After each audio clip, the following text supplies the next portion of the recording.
this next one is an enigma of sorts. We have Mars Attacks here, directed by Tim Burton, pretty much at that stage of his career where a lot of people say a lot of the stuff that happened after this movie aren't exactly as good, and the stuff that happened before this movie are some of his best works ever. But this one is is a wild card. It's a confusion mess. I'm gonna come out and say right away that I enjoyed Mars Attacks, but I would have enjoyed it more if a couple things were done just a little bit differently. One of the things that I wish they did a little bit differently was film it in black and white. And, of course, drop the audio quality down to making it sound like it came from the late 50s. Because this is definitely a film that celebrates 50s science fiction movies in general from the 50s. Cheesy Roger Corman budgeted science fiction movies. There is a movie back in the day, I believe it is from the 50s, called Earth versus the Flying Saucers or something like that. There are a lot of scenes in that have almost note-for-note adaptations in this film. And, of course, the aliens themselves, the Martians, are based off a collection of trading cards from, I want to say, the 60s, tops.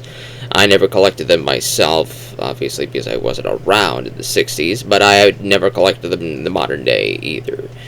But I ended up learning about it through looking things up for this enigma of a film.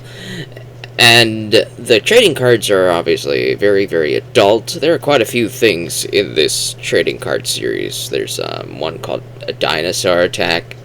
I believe that was like 80s or something.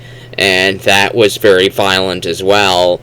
The Mars Attacks, very violent. I believe there's a video game for the PS2 era called Kill All Humans, where an alien comes to the planet Earth to just take everybody out, and it kind of feels like it's also adapting Mars Attacks in a way. It's very funny. This one is like Gremlins meets Earth versus the human saucer, the flying saucers meets the Tops aliens. The aliens, though, are the Gremlins in this case. Gremlins is a very, very popular and very fun two films series. It's not a series, it's just a duology.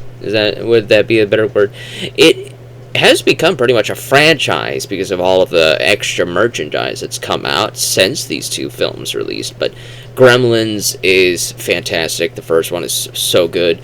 The second one is Looney Tunes. If they make a third one, it basically needs to be the Gremlins themselves making the movie in Hollywood, or Gremlins going to Hollywood making movies. It needs to be that type of meta.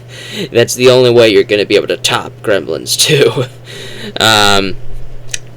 But going a little off topic there, the aliens are basically doing Gremlins things while blowing things up in the second half of the movie, and of course we have to talk about the huge cast here.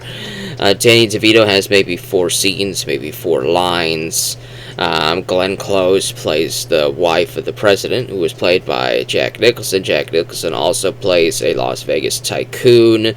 He's playing dual roles in a spoof of the one movie with the war room. Gentlemen, you can't fight in here. This is the war room. I can't remember the name of the movie, but there's a dude in it who plays like 3 or 4 roles, and it's very, very fun. It's directed by Kubrick, of course. But you'll know what it is. I'm gonna try to look it up. Dr. Strangelove. Like, how do I keep forgetting the name of that? Dr. Strangelove. Probably because Dr. Strangelove is such a strange title for that movie. I remember so much about that movie, but I can never connect Dr. Strangelove to that movie. I can't connect the two. It doesn't fit. But, yeah, it feels like it's spoofing that. We have James Bond here, played by Pierce Brosnan. Not playing James Bond, he plays some sort of a NASA guy, and he falls in love with the wife of Marty, who Marty McFly, who is not Marty McFly in this movie, but he's played by the same guy who plays Marty McFly. I just don't remember the guy's name. I tend to remember character names sometimes, like I remember James Bond over Pierce Brosnan, but I eventually get to Pierce Brosnan. Of course, I know Jack Nicholson, and she's Cruella de Vil before I knew her as Glenn Close, but she's a fantastic in the '90s Dalmatians movies. If you want my opinion on what the best live-action Disney Disney animated movie live-action adaptation, it is 101 Dalmatians. It's no contest. It's 101 Dalmatians. That one is the best one they ever did. It is so funny. It is so good. It is one of the best films that they ever did in the 90s. I'm just going to come out and say it. It's better than most of the Disney Renaissance movies. It is so rewatchable. It's got Hugh Laurie. It's got a lot of good stuff. A lot of good stuff in there, man. But to go a little bit off topic here, Mars Attacks is... You can't really talk about the plot. There's not really much going on. It's just aliens come and they do gremlins antics, and eventually I've never seen the movie myself, but I know how it ends. Attack the Killer Tomatoes. There is a song, a very bad song, that plays that causes the tomatoes to die. And that's kind of what happens here. There is a song that plays, and it causes the aliens' heads to explode. So they play this song all across the world to blow up all of the aliens, to have them all die, and they all explode. And that's what ends up happening to all of the aliens that come to attack Earth. So now we have an armada of flying saucers orbiting Earth, full of dead aliens whose heads exploded because they were listening to Earth radio broadcasts, and the song that blows up their heads ended up playing on them, blowing them all up, and now you're not supposed to think too deeply about what's going on, but you kind of have to at the same time, because there's just so many characters, and you have to wonder why they're there. Is it part of the joke? This came out a couple years after Independence Day. Is it adapting? No, actually, it didn't come out a couple years after Independence Day. It came out while Independence Day was in production. So, did somebody learn about Independence Day's production and increased the celebrity cameos in this? There's so much going on in this film, and yet nothing happens at the same time. It is an enigma to me. I enjoyed the heck out of it, though. I would watch it again, and maybe even a third time, but all of the movies that this film adapts from, I would probably say, are better films. Gremlins is a better film. Independence Day is a more entertaining action alien space thriller film. Earth versus the Flying Saucers is a cheesy 50s science fiction movie, but it's still pretty fun. Definitely I recommend most Roger Corman science fiction. It's very cheesy as heck, but I love it. I love Corman's movies. What else? What else is this adapting that, or spoofing? Oh yeah, Doctor Strangelove. I think that's a better movie, obviously. But this film is okay. It's combining a lot of stuff, and maybe that's part of the joke, is that they had a bunch of celebrities in here just to kill them off. That's the joke, is that you expect them to do something, yet they do absolutely nothing and they end up dying. The only person that really has a lot to do in the film that's listed on here is Jack Nicholson, who plays two roles. He plays a tycoon in Las Vegas, and he plays the president. And he does end up having one of the longest roles. He does live the longest out of these five, unless you count Pierce Brosnan's head. Pierce Brosnan ends up getting kidnapped by the aliens and experimented on. They remove his head from his body, and his head is just floating in the air with some stuff sticking out of his head or something. And he does technically survive longer than Nicholson, but I would say Nicholson makes a bigger impression.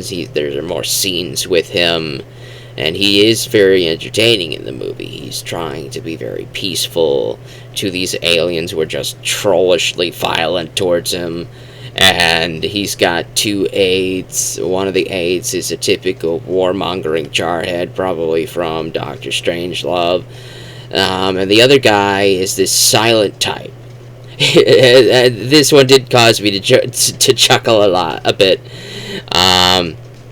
His strong silent type general is always the guy that Jack Nicholson goes to and asks for his opinion, but he's very quiet. He doesn't really speak too much. He says maybe one-word responses. And so Jack Nicholson sends this guy as the ambassador to meet the aliens. So we get to see this general. He's looking all strong and silent in the back of the Jeep, and then he's got his cell phone rings. One of the big giant ones of the 90s. So he pulls out his cell phone, and then he speaks in this high-pitched voice saying, "I'm gonna be ambassador to the aliens!" In that type of voice, right? And it is so out of left field for this character, for this guy with his tough guy visage to just suddenly turn into cuddly voice. and he's like, "I told you if I was just quiet and looked menacing, they'd give me a place," or whatever. And they did. They made him a general, and now they made him alien ambassador. That was a funny moment. I'm just gonna come out and say that was a funny moment. You have to watch the film to see what I'm talking about, of course, because I don't show film clips in any of my videos. You have to actually watch the films or play the games to know what I'm talking about. I expect you to have watched it, and if you haven't watched it, I suggest you go do so afterwards if, through some miracle, whatever I've been saying here interests you enough to actually go and do that. Either way, I'm not spending any more time on Mars Attacks. It is serviceable. Most of the films that it reminded me of, I think, are better movies. But combining all those tropes into a single mess is still absurdist comedy of it in and of itself.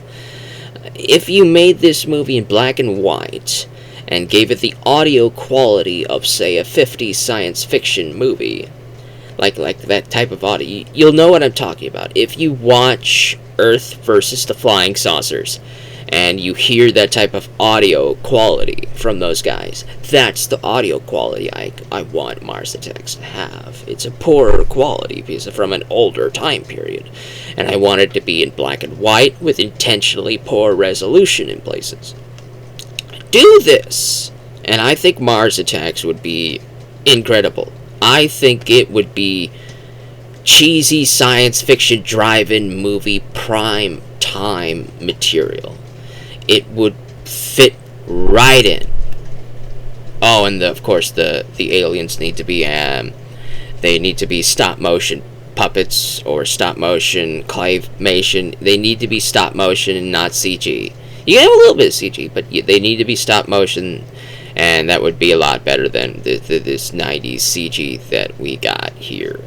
Do that, and the movie would be so much better. But either way, it's serviceable. It's serviceable. It's harmless. It's not insulting. It's just serviceable.